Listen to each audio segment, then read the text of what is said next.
দেখো গাইস, অনেকেই আমাকে বলছে যে এত বড় বড় কথা বলছিস, তোকে জেলের ভাত খাওয়াবো। এবার তোমাদেরকে বলছি, শোনো, জেলের ভাত খাবে কোনো সমস্যা নেই। মনে করছে জেলের ভাত খালে আমি শান্ত হয়ে যাব। আমি তো আবার ওই রকম মানুষ নয়। আমি জেলেও বসে ভাত খাবো, আবার সেইটারও ভিডিও করে ছেড়ে দেবো। হ্যাঁ গাইস, ওটা তো ভিউজ হবে, টাকা পাবো।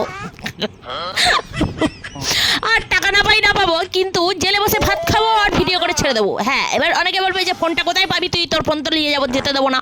আরে তুই যেতে দিবি না তো কি আছে? জেলের কত জেলার বাবু, হ্যাঁ, আর কত পুলিশ অফিসার, সিপাহী না কি থাকে ভেতরে, ওরা আবার অনেক আসামি বড় বড়, তারা আমার ভিডিও দেখে জানিস।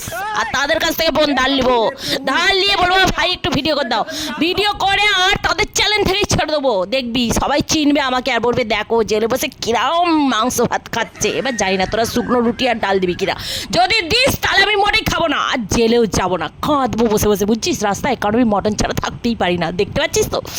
আর দেখো গাইস, যাদের মনে হবে তারা বিদ্রোহ করবে, তারা সব জায়গা থেকেই করতে পারো। এই যেমন জেলের ভেতরে যদি পোকা চালের ভাত দেয়, তুমি ওটাই ভিডিও করে ছেড়ে দাও, বলে যে দেখো সরকার পোকা চালের ভাত খাওয়াচ্ছে। এটাও একটা ভিডিও মানে প্রোটেস্ট হয়ে গেল।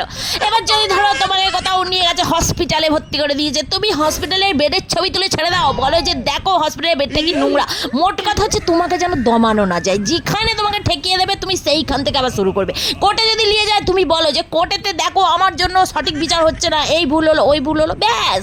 বিদ্রোহ করতে চাইলে সব জায়গা থেকে করতে পারবে, শুধু তোমার ইন্টেনশনটা ঠিক থাকতে হবে, মনের জোর ঠিক থাকতে হবে।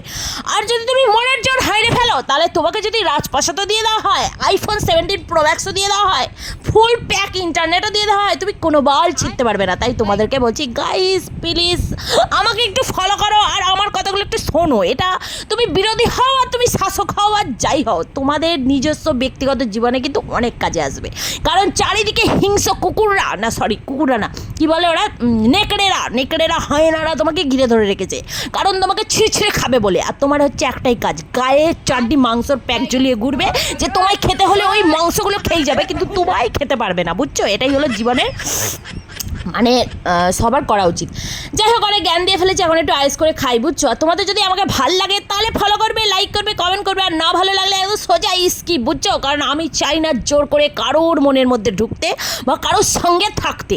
আমার জোর জুলুম কোনো কালের পছন্দ নয়, তাই আজও পছন্দ হবে না, এটাই স্বাভাবিক। এবার অনেক এক্সট্রা চোদারা ফেসবুকে এসে সারাক্ষণ এমন জ্ঞান দেয় যে মানুষের ইচ্ছে না থাকলেও নাকি মানুষকে সেই কাজটাই করতে হবে, কারণ সমাজকে ভালো রাখতে হবে। বাল ছেড়ে গেছে অমন সমাজের, যেখানে একটা ছোট্ট বাচ্চার ধর্ষণ হয়ে যায় আর সারা সমাজ দাঁড়িয়ে দেখে আর ফেলে গাতে শুধু লড়াই মারায়, কেউ না সাজা দেয় না বিচার হয়। তাই এই সমাজের কথা আমি ভাবতে পারলাম না। Sorry, tata, bye bye.